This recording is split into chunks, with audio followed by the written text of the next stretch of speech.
Now at 5 and streaming on crossroadstoday.com, a big funding cut could impact local food banks, how they're pushing forward. Law enforcement is asking for the public's help to find a missing Port Lavaca teen. And the Texas House moves closer to a controversial school funding plan. We've got some hot, dry weather in store for us. The dry line is going to be rolling in with some arid weather. And tonight, a couple thunderstorms in northeast Texas. What about us? We'll have all that coming up tonight. And these young learners could be setting the stage to be future engineers. You're watching 25 News now at 5. Good afternoon and thanks for being with us. I'm Shawna Currie.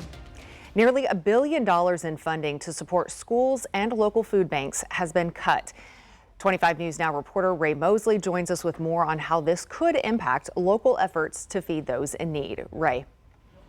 Yes, Shawna, the U.S. Department of Agriculture has cut more than $1 billion in funds that could help food banks and schools buy food from local farmers. I spoke with the president of the Food Bank of the Golden Crescent to learn more about this issue. USDA has cut $1 billion in funding that would allow food banks to purchase food from local farmers. About $660 million of those funds support schools and child care facilities. The rest were part of the Local Food Purchase Assistance Cooperative Agreement Program, which provided funds to local food banks and other organizations.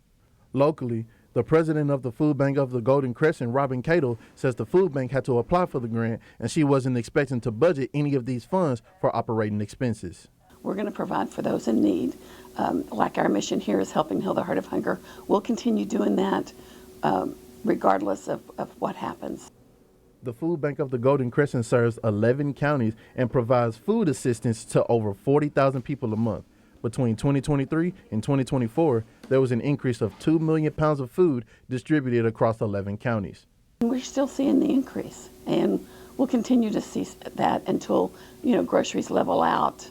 She says that she was looking forward to that grant, but isn't reliant on the grant. She still plans to carry out her mission. Everyone that works here is doing this because they care about other people. The Food Bank of the Golden Crescent remains steadfast in its mission, relying on community support to feed those in need. We've reached out to the Region 3 Education Service Center to find out how the cut could impact local schools and have yet to hear back. Shawna. All right, well, this brings us to our viewer poll for today. Supporters say these programs help strengthen local agriculture and improve access to fresh food, while critics argue the spending was unsustainable. So should funding for local farms and fresh food access be cut? Yes, they support local farmers and help feed communities, or no, the funding should be used elsewhere. We want to hear from you. Visit crossroadstoday.com/vote to take part. And right now, 89% of voters feel that the funding should not be cut to these programs that support schools and local food banks. Continue voting. We'll have the latest look at the numbers on 25 News Now at 6. Well, things are warming up outside. Let's go over to Mac Perez for a first look at the forecast. And Mac, not only are we warming up, but we're just getting even drier and drier with no rain in the forecast. There's really very little hope for any kind of moisture. In fact, we're going to be in kind of dire straits. It's what I call a beautiful sunshine. It's a beautiful disaster. It's lots of sun, nice warm temperatures, but look at that. Half the state is under a red flag warning. We're not in it just yet, but we should be very cautious because by the time we get to the weekend, even drier air rolls in. We'll try and explain all that coming up in just a few minutes. Shawna, back to you. The Calhoun County Sheriff's Office is asking for help from the public to find a missing teen. Dean Gordillo was last seen around 4 p.m. Monday near Calhoun High School and the McDonald's in Port Lavaca. The 17-year-old was wearing a black hoodie with the words "No hustle, no muscle." He's seen in that sweatshirt right there. Dean is about 5 feet 9 inches tall and weighs about 140 pounds with a slim build. If you have any information or have seen the teen, you are asked to contact the Calhoun County Sheriff's Office or dial 911. The Texas Senate majority unveiled a bill requiring all voters to prove U.S. citizenship, restricting those who don't to federal elections only. To read the full Texas Tribune article, visit crossroadstoday.com. The hearing on the Texas House's school voucher bill ended this morning. Hundreds of Texans waited overnight to testify. The debate centers whether Wealthy Texans should be included in the school voucher bill. Michael Atkinson reports. House Republicans are closer than ever to passing their multi-billion-dollar plan that would take taxpayer money and give it to private school families, the very name of which draws controversy, depending on who you ask. Do we have another bill beside this bill? No, ma'am. This is The voucher bill. This is the ESA bill. This is the voucher bill. Thank you. Today, a House committee took up the legislation and is expected to pass it. Under that bill, whatever the state funding level is for public school students, the state would match 85% and give it to private school families. But today we learned another crucial detail. Costing $1 billion taxpayer dollars next year, that price tag is expected to swell to nearly $4 billion by the end of the decade. We're not requiring anything.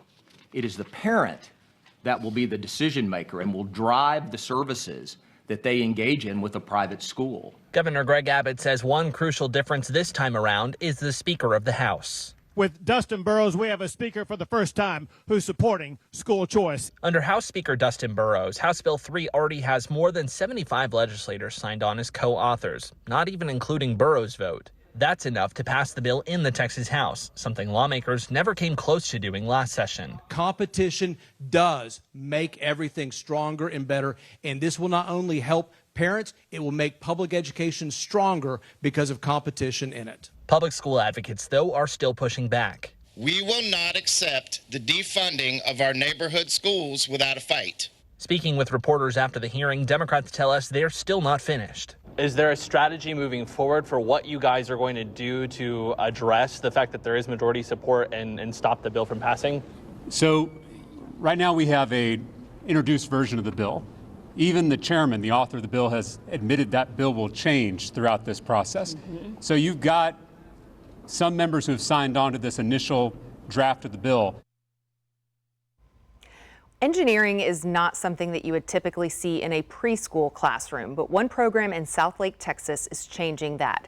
At the Learning Experience Preschool, kids aren't just playing, they're diving into the Little Engineers program, where hands-on activities introduce them to the basics of engineering in a fun and engaging way. It starts early. Infants stack colorful cups, toddlers explore toy clocks and create dropper art. Preschoolers get hands-on with magnet kits and toy cars, and by kindergarten, they're even learning coding with small robots. Teachers say this program isn't just about early STEM exposure, it's about building confidence and problem-solving skills, helping kids discover their potential in STEM careers long before they hit a traditional classroom. Who knows? It might just inspire the next generation of engineers. Here are some of the top headlines that you can read in the Cuero Record. A copy of the book History of DeWitt County 1899 is given to Cuero Junior High. And a DeWitt County livestock competitor takes her showing to the next level. To read these stories and more, visit DeWittCountyToday.com. And remember to subscribe to our YouTube channel, Crossroads Today. Hit the like button and click the notification bell. Stay with us straight ahead on 25 News Now at 5. Europe is hitting back on U.S. tariffs, what that means for American goods.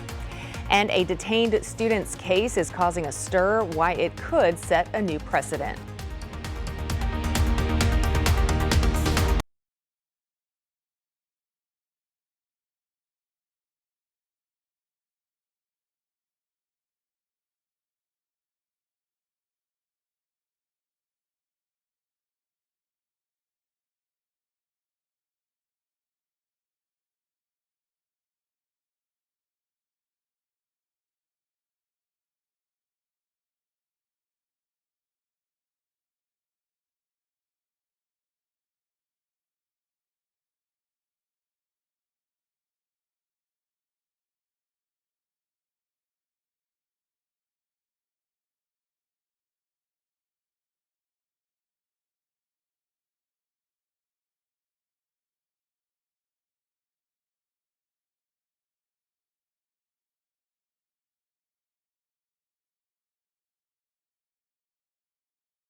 Europe is responding to President Trump's sweeping 25% steel and aluminum tariffs.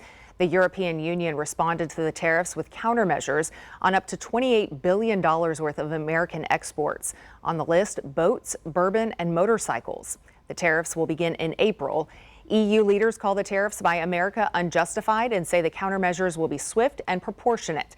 The U.S. was the second biggest destination for the EU's iron and steel exports last year. Today, prominent Palestinian activist Muhammad Khalil being represented in court following his arrest this weekend in an attempt by the Trump administration to deport him. Khalil's arrest by ICE in New York and transfer to an ICE detention facility in Louisiana comes over his role in protests against the Israel-Hamas war at Columbia University last spring. Protesters showed up in support today, demanding his release. Lee Waldman has the latest from outside the courthouse. Despite calls for his return home, the federal judge overseeing Mahmoud Khalil's case has not ordered his release from a detention facility in Louisiana, instead ordering that Khalil has more access to his attorneys. This case, seemingly the first of its kind, sets the stage for what could come as the Trump administration ramps up its targeting of foreign students and pro-Palestinian demonstrators on college campuses. Khalil's legal team calling his arrest unprecedented, shocking, and outrageous. In a statement, Khalil's 8-month pregnant wife called it a kidnapping. Hundreds of people showed up in support of Khalil, not only packing inside of the federal chamber, but also in the square across from the courthouse. Release Mahmoud right now! The federal judge overseeing the case, Jesse Furman, blocked any immediate effort to deport him and ordered that Khalil be allowed at least one call Wednesday and Thursday as his lawyers work on his case. This came after an attorney for Khalil said they had no access to their client. When asked about what led to his arrest, Bahar Azmi, a member of Khalil's legal team, says it has to do with repression. The United States government has taken the position that it can arrest, detain, and seek to deport a lawful permanent resident exclusively because of his peaceful, constitutionally protected activism. Khalil completed his master's degree from Columbia University in December and is a legal resident of the U.S. with a green card. His attorneys say that has been revoked by the Trump administration. Monday, President Donald Trump posted on Truth Social, quote, "This is the first arrest of many to come." Khalil remains in Louisiana as lawyers on both sides continue filing legal briefings in this case. Protesters who showed up today say they'll continue to show up as long as he's detained. In Lower Manhattan, I'm Lee Waldman. More measles cases are reported in southeast New Mexico. According to New Mexico's Department of Health, there are currently 32 measles cases across Lee County, where the outbreak first started. And now the virus has spread to neighboring Eddy County, where there is one case of measles. Health officials say the majority of the 33 cases are among people who are unvaccinated, but one person did have at least one dose of the vaccine. A majority of people infected are age 18 and older. On Tuesday, Hobbs Municipal Schools confirmed 2 of those cases are within their quote-unquote family. It's unclear if the cases are among students or staff. Health officials say the best way to take care of yourself is to get vaccinated. Today is World Glaucoma Day, a time to bring awareness to a group of diseases that damage the eye's optic nerve and can result in vision loss, even blindness. The CDC says about 3 million Americans have glaucoma, but about half of them have no idea they have it. Here's Mandy Gaither with today's Health Minute. It's called the sneak thief of sight, impairing vision and even causing blindness if untreated. Glaucoma in its early phases is really unsymptomatic. People have no idea that they have it. Dr. David Friedman with Massachusetts Eye and Ear says the first thing to know about glaucoma is that early detection is critical. A regular eye exam can help prevent damage and loss of vision from the condition. Next, while anyone can get glaucoma, certain groups have a higher risk, including everyone over the age of 60, African Americans over age 40, people with a family history of glaucoma, and those who have diabetes. Third, there are several forms of glaucoma. Angle closure and open angle are the most common. Both tend to run in families. Fourth, there's no cure for glaucoma, but there are treatments that can help reduce eye pressure and preserve vision, including eye drops, oral medicine, or surgery. The eye, just like a balloon, has a pressure, And in the eye, it's water that makes the pressure. And we can do things to either allow more of that water to leave the eye or to reduce the amount of water made in the eye. Finally, the CDC says Medicare covers an annual glaucoma test for those at high risk of developing it. The strongest recommendation I can make is that as people are aging, they get routine eye care. For Health Minute, I'm Mandy Gaither. The CDC says having healthy habits can also help a person avoid vision loss because of glaucoma. That includes maintaining a healthy weight, keeping blood pressure in check, staying physically active, and not smoking. Here are some of the top headlines you can read this week in the Port Lavaca Wave. Calhoun County District Clerk Anna Cabela retires, and the Port Lavaca Police Department gets new trailer radars. You can read these stories and more at portlavacawave.com. We'll be taking a look at your weather coming up. Yep, lots of sunshine, but tomorrow the temperatures are going to spike. They're going to get up into the 90s, and we continue with no real rain in sight. We'll be talking more about that coming up right after this.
You know, springtime usually means Easter bunnies and spring flowers and all that stuff. For us, it's going to mean hot, dry weather and fire danger. Right now, we're at 81 degrees. The winds are kicking up out of the south.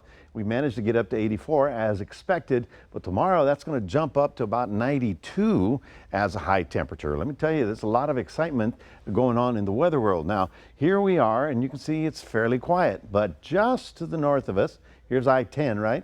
So north of Austin and Waco, all this area is getting severe thunderstorms. What's happening? Well, the dry line is beginning to move.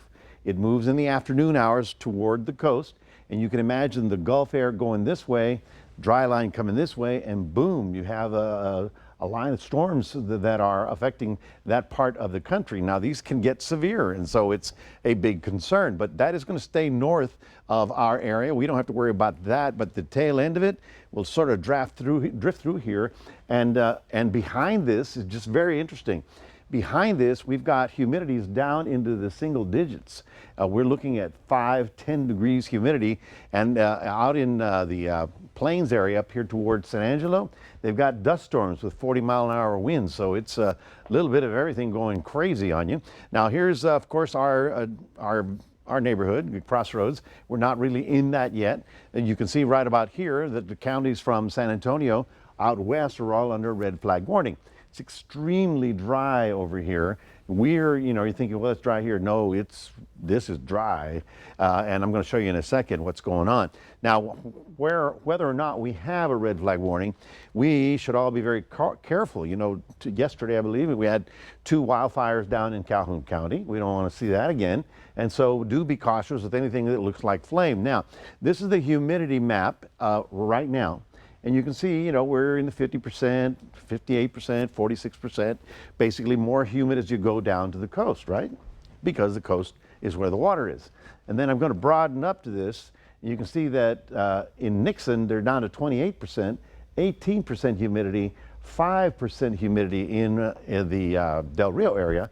So all of this is extremely, I'm not talking just dry, I'm talking arid with, of course, that being high fire danger as well. Now, for those of you interested for the lunar eclipse, it's going to be tough to get to because it begins on Thursday at 11:57. You're going to see this.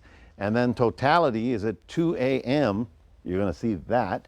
And then by 5 a.m. it sort of moves out. So it's going to be an overnight event. I don't know that mom and dad's going to let you stay up that late, but we'll watch. Now here's the dry line right about there.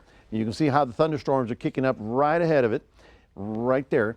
And this is the frontal system. What's the difference between these two? Well, this one has slightly cooler air. In other words, here it's probably 98. Over here it's about 88. So it's drawn as a cool front. But at this point in time, it looks like all of this will stay north of us. But we're going to watch very carefully. Huge West Coast storm will have something to do with us middle of the weekend. We'll show you that in a second.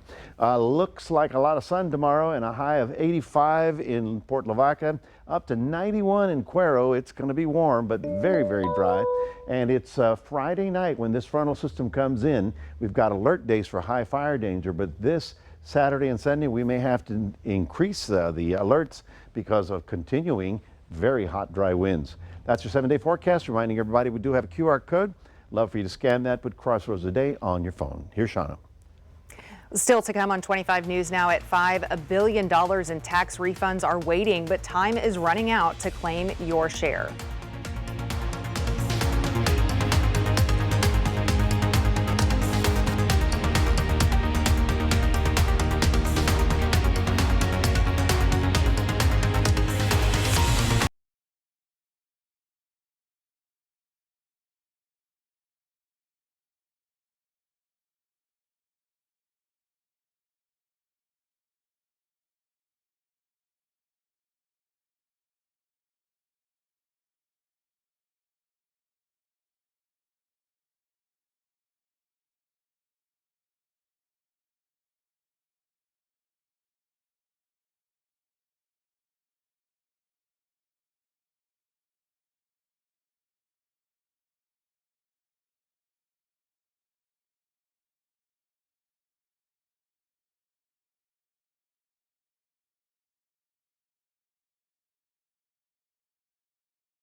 Stocks closed mixed today. Investors digested the latest consumer price index report that revealed a slight cool down in inflation.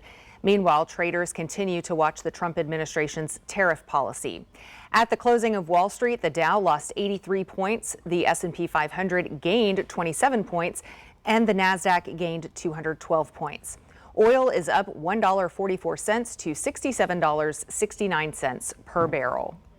Recession concerns are on the rise. In a note sent to clients Friday, J.P. Morgan Chase said there's about a 40% chance the U.S. economy will enter a recession before the end of the year.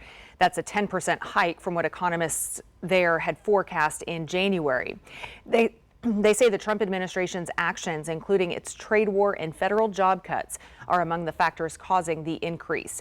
Former U.S. Treasury Secretary Larry Summers says there's a 50-50 chance of an economic downturn sometime in 2025.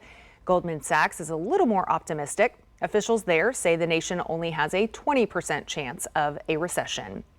Well, inflation did ease during February, but that may not be enough to calm consumers as trade tensions put pressures on prices and economists warn of recession risks. Karen Kaifa has the numbers from Washington. Some good news for consumers. Grocery prices were fairly flat in February and gas prices actually fell. The not so good news, some economists describe Wednesday's inflation report as the calm before the storm. President Donald Trump pleased with the government inflation report that showed consumer price hikes easing for the first time in 5 months. Very good news. The Bureau of Labor Statistics said the consumer price index was 2.8% year over year in February. That's a slowdown from 3% year over year in January, but still higher than where the Federal Reserve would like it. We're talking about a 2.8% increase in prices, so that's significant, and it's significantly away from where the Federal Reserve would like to be, which is closer to a 2% inflation target. The data also too early to show the impact of President Trump's tariff policies. Many Democrats argue American consumers will be squeezed by moves like the 25% toll on all U.S. imported steel and aluminum that took effect Wednesday. Because houses and cars are bundles of steel and aluminum and lumber and semiconductors, all of which this president is taxing. He is imposing an onerous tax upon the middle class right now.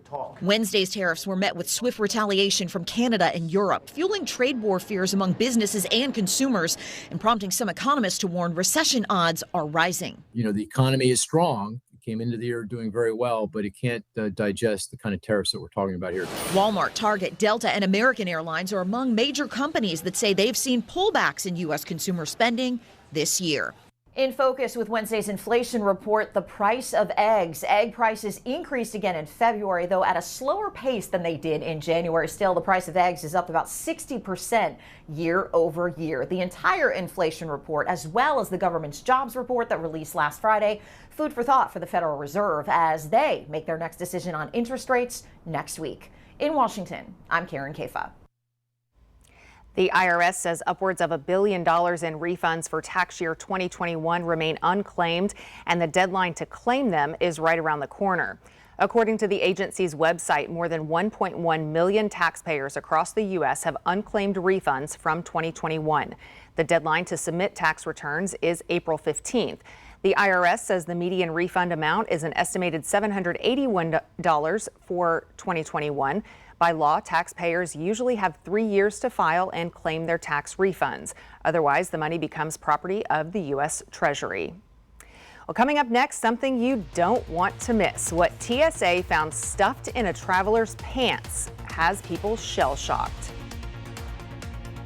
Tonight, the tariff back and forth, the stock market taking a huge hit, and Americans paying the price. Plus, millions bracing for possible flooding, high winds, fire, and snow. World News Tonight with David Muir is America's most watched newscast.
Well, take a look at what a Pennsylvania man tried to get past security at Newark's airport with. That's a turtle, or more specifically, a red-eared slider, according to its owner. Agents were alerted when he set off an alarm while passing through a Transportation Security Administration body scanner. A pat-down revealed he had wrapped the turtle in a blue towel and stuffed it down the front of his pants. He was escorted away by police and his turtle was confiscated. Police say they would contact Fish and Wildlife officials. Red-eared sliders are commonly sold as pets. Oh. So apparently at the airport they have a little buzzer for him. Oh, he's got a turtle. Yeah. Turtle watch. I don't. I mean, how do you? I don't know. I guess it takes all kinds. You know, yeah. Now with the technology they have, it's yeah. They can find a dime on your pocket. Mm-hmm. Yeah. They can find a turtle too.